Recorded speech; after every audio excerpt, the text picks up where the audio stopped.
Aku panik, semua prasangka buruk dan ketakutan pada suamiku sejak kemarin menghantui hingga seketika berganti dengan rasa cemas yang luar biasa karena takut akan kehilangan suami dan ayah anak-anakku. Karena pintu tak bisa dibuka, aku segera mengintip dari jendela. Pandangan langsung kunjukkan ke depan pohon sirsak, tempat suami berlutut tadi. Aku terkesiap, dia sudah tidak ada di sana. Padahal hanya berselang sekitar 10 detik saja sejak dia seperti mau menikam dirinya sendiri tadi. Kemudian aku bergegas mencoba membuka pintu hingga kembali lagi mengintip jendela saat ini. Namun sekarang dia sudah tidak ada di posisi tadi. Mana dia? Andai dia memang bunuh diri, tentu sekarang tubuhnya tersungkur di sana. Sedang berpikir begitu, terdengar suara kunci dimasukkan ke lubang kunci, kemudian diputar. Sontak perhatianku kembali teralih ke pintu. Kemudian gagangnya bergerak naik turun, diikuti dengan terkuaknya daun pintu perlahan. Suara detik engselnya menggema panjang. Aku terdiam menunggu. Setelah pintu terbuka, masuk sesosok pria. Tangan kanannya memegang tongkat kayu. Sesaat jantungku serasa mau copot, namun segera terucap rasa syukur. Alhamdulillah. Ternyata suamiku kondisinya baik-baik saja. Loh, Ma, ngapain di situ? Bikin kaget aja, ucapnya sambil menutup pintu. Aku tak menjawab dan masih berdiri mematung menatap ke cahaya. Tak tahu berkata apa-apa, padahal berbagai pertanyaan memenuhi kepala. Dia terus berjalan ke kamar, aku pun membuntuti. Sesampainya di kamar, dia langsung membuka lemari dan mengambil sebuah peti dari sana. Peti itu tidak terlalu besar. Tingginya hanya sejengkal, panjangnya sedikit melebihi tongkat yang ada di tangan suamiku itu. Kemudian tongkat segera ditaruh ke dalam peti, lalu peti kembali dimasukkan ke dalam lemari. Iya, parang yang tadi aku sangka akan dia pakai bunuh diri itu memang terlihat hanya seperti sebatang tongkat ketika menyatu dengan sarungnya. Sangat mirip dengan pedang samurai pendek. Aku tahu betul, memang cuma sekali setahun dia keluarkan parang yang sangat tajam itu, yaitu tiap hari raya kurban. Baru kali ini aku melihat benda itu berada di luar tempat penyimpanan, bukan pada waktu sebagaimana biasa. Pa, tolong ceritakan, ada apa sebenarnya? Ujarku dengan suara bergetar. Hanya itu kalimat yang kuucapkan, padahal sangat banyak pertanyaan yang ingin ku peroleh jawabannya. Dia menarik nafas panjang, kemudian menghenyakan diri di ujung tempat tidur. Sementara aku duduk di kursi rias. Maksud Mama apa? Ya, segala keanehan inilah, Pak. Sikap ganjil Papa sejak kemarin, lalu bawa-bawa pisau ke kamar Arumi. Terus kejadian di bawah pohon sirsak barusan. Papa memegang golok dan aku intip tadi seperti sedang melakukan sebuah ritual. Bahkan terlihat seperti mau bunuh diri. Aku panik, Pak. Juga kenapa semua pintu keluar Papa kunci? Banyak pertanyaan di benak Mama, Pak. Semua harus Papa jelaskan. Dia kembali menarik nafas panjang, seperti bimbang. Baiklah, Ma. Sebelumnya aku mau minta maaf dulu sama Mama. Maaf untuk apa? Selaku. Minta maaf karena tidak percaya pada semua cerita Mama. Aku malah cenderung meremehkan. Namun ternyata cerita Mama itu benar.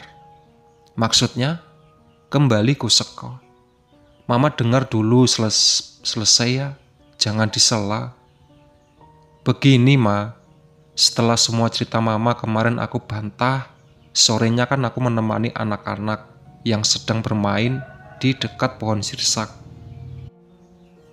Walau nggak percaya sama cerita Mama, aku merasa omongan Mama memang benar, bahwa aku belum pernah sempat mengawasi Arumi dan Naomi yang suka bermain di sana. Maka aku pikir, oke lah, kali ini aku akan temani mereka. Sekaligus ingin memastikan bahwa cerita Mama itu memang nggak benar. Nah, nggak lama setelah aku temani mereka main, kan Naomi balik ke rumah tuh. Terus aku menjauh semenjak dari Arumi untuk merokok. Selesai merokok, aku kembali mau mendekati Arumi. Aku lihat Arumi sedang berdiri mematung menghadap pohon sirsak.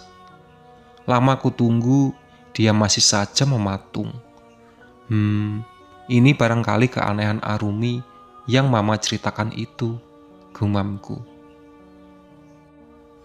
Hanya saja posisinya membelakangiku, jadi aku tidak bisa melihat apakah mulutnya Komat Kamit bicara pada pohon itu atau tidak.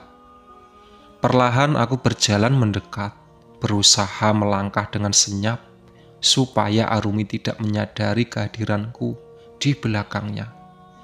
Persis beberapa inci di belakang, aku berhenti dan sempat mendengar kalimat yang dia ucapkan begini. Tante, adik kecil kan udah pernah main ke rumahku. Terus kapan dong? Tante mau ajak aku main ke rumah tante. Aku juga mau dong main di kamarnya adik kecil. Aku terkesiap, Ma. Tapi setelah itu, Arumi gak berkata apa-apa lagi. Lama aku tunggu, dia tetap diam saja. Seperti ada yang mengingatkan untuk dia diam. Nah, kebersamaan itu, Mama teriak memanggil kami kan. Aku sengaja tidak menyaut, karena masih menunggu kalau Arumi berbicara lagi pada pohon itu. Nah, begitu kejadiannya, Ma. Itu penjelasan kenapa aku dan Arumi terlihat seperti berdiri mematung di pohon sirsak itu. Setelah menjadi saksi langsung begitu, barulah aku percaya pada semua cerita Mama. Bahkan, jadi sangat khawatir dengan keselamatan Arumi. Sejak itulah sikapku jadi aneh ke Mama. Aku malu karena sudah habis-habisan meledek Mama. Halu sebelumnya. Padahal ternyata cerita Mama itu memang benar. Sudah aku buktikan sendiri. Jadi rasa malu yang bercampur aduk dengan kekhawatiranku akan keselamatan Arumi dan resah memikirkan apa sebenarnya di pohon sirsak itu, serta bingung harus mengambil tindakan apa selanjutnya, membuat tindak tandukku jadi terkesan aneh. Begitu, Ma, penjelasannya. Sekali lagi, maafin aku ya, Ma. Aku kesal mendengar penjelasan suami, tapi sekaligus lega. Kesal karena teringat lagi betapa susahnya aku meyakinkan dia soal kebenaran pengalaman-pengalaman aneh yang sudah kualami. Lega karena dia akhirnya percaya dan sikap ganjilnya itu ternyata bukan karena dia kesurupan. Kecemasanku hanya bahwa dia mau mencelakakan kami, terutama Arumi, keliru total. Alhamdulillah batinku, setidaknya sekarang kami sudah berada dalam kondisi yang sama, menyadari bahwa Arumi sedang dalam masalah besar dan jelas harus segera kami selamatkan. Lantas, soal bawa pisau ke kamar Arumi dan ritual dengan golok tadi itu gimana, Pak? Aku merasa pertanyaan itu belum terjawab dan belum bisa menyimpulkan sendiri apa kaitannya dengan penjelasan dia tadi. Begini, Ma, aku shock mendengar kalimat Arumi yang bilang ingin segera diajak main ke rumah tante dan adik kecil itu tadi. Aku sangat khawatirkan kalian karena aku harus segera keluar ke kota lagi. Cukup lama pula. Aku cemas memikirkan bagaimana nanti kalian di rumah selama 2 minggu aku tinggalkan.